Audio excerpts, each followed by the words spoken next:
और उसका पकड़वाने वाला यहूदा भी इस जगह को जानता था, क्योंकि यीशु अक्सर अपने शागिर्दों के साथ वहां जाया करता था।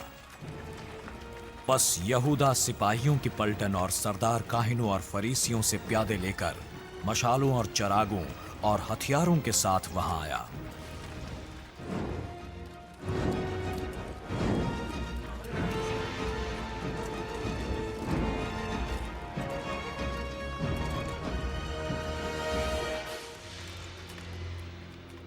यीशु इन सब बातों को जो उसके साथ होने वाली थीं, जानकर बाहर गया और उनसे कहने लगा, तुम किसे ढूंढते हो?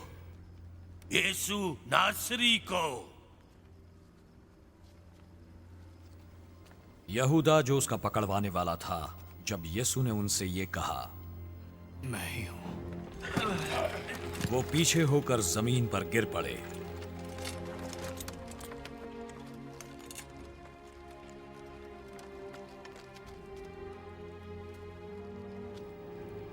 यीशु ने